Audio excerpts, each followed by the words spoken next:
In this video, I want to discuss how to begin building the spine. Now, the spine has two parts to it: the inner layer of the spine and then the outside layer. The outside layer is what we all see when we look at the back of a book. But at this point, we're just going to begin with the inner layer. So I have my text block here. Now, the ribbon is hanging out, but that tells me this is the top. Sometimes I put a sticky note up there that says top. You know, I think I actually want to do that because as you tuck the ribbon in, which I would suggest you do, you might forget in the process of what you're doing, in the rush of it all, and think that this is the top, but that's the bottom of the book. That's the ribbon coming out. This is the top, and I'm just going to go ahead, why not, and put top here, and slip this into the book, the text block. Okay. Well, that's important because from now on, you have to orient the top of the text block to the top of the book covers. If you flip it, you're still going to be able to glue the mold. You're still going to have something that kind of looks like a book. It will be a book, but it will be offline a little bit. And you may as well cut out your ribbon right then and there because that's not going to work. So I'm going to go ahead and I'm just going to place it in here. And you see how I'm just arranging it. I just want to see how it looks. And it looks fine. It looks fine. Okay, and eventually this is the book right there. And the spine will be covering it, the outer layer of the spine, and we'll be covering all of this. All right, so let's go ahead and begin. I'm going to put this over here on top of some paper. I'm going to go ahead and put this here on some paper as well. And I'm going to use this as the inner part of the spine, the under spine, if you will. I'm going to go ahead and fold it in half. So I get a 5.5 by 8 sheet. I'll make that nice and sharp crease so that I can tear it, as we all learned how to do, in kindergarten. All right. I'll go ahead and remove this. Maybe I'll put this. There we go. Now here, this is just regular tape. This tape is not going to become a permanent part of the book, but I'm going to use it here to help me with what I have to do. Now, I need to glue this part to this book cover, the back book cover inside. And I would like to get a nice straight line there. So I'm gonna go ahead and position it here, and I'm gonna just run this glue stick right onto the board. You need to cover the board and the cover. Any part of that fabric cover that's there, just put a nice liberal amount of glue on that. And the glue is also getting on that edge of the paper. Okay, and I'm going to just hold this up so that you can see it. There's glue all over that. Now I know that there is some discoloration there, and it doesn't look like glue is on those parts, but it is. I can see the shine of the glue on there.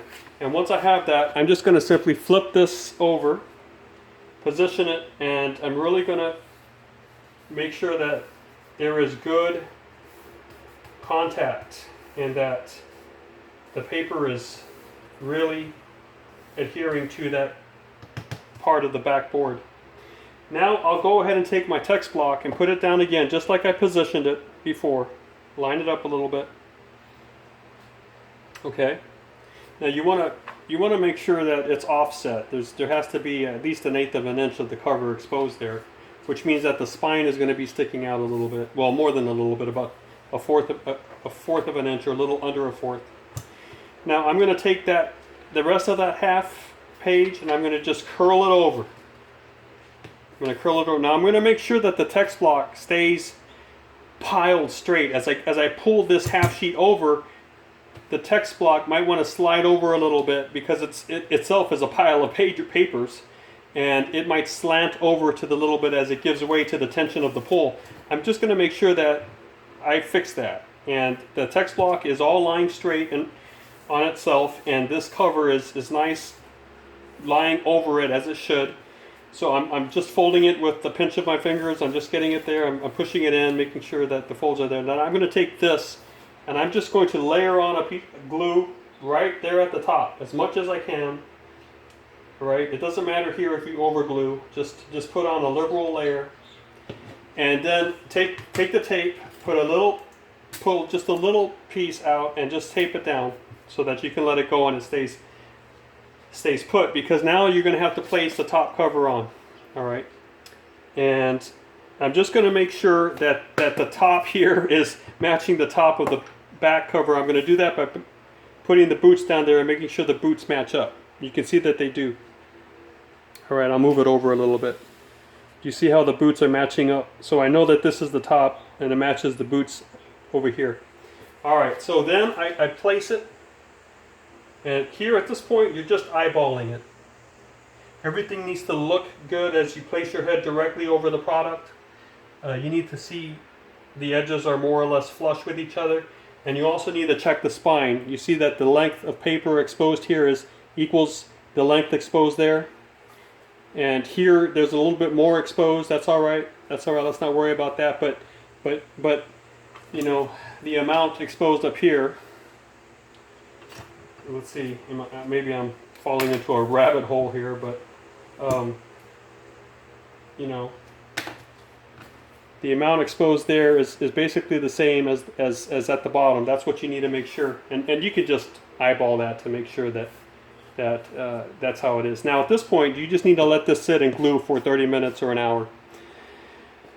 I would place it on a clean paper that you are absolutely sure has no glue on, and just put it down, and then I would find a book, a dictionary or some heavy book. I'll go ahead and just place this whole big tome over it. Boom, just let it sit down there. There we go. I'm going to let it glue for maybe 30 minutes, and then I'll come back and do the next video with that.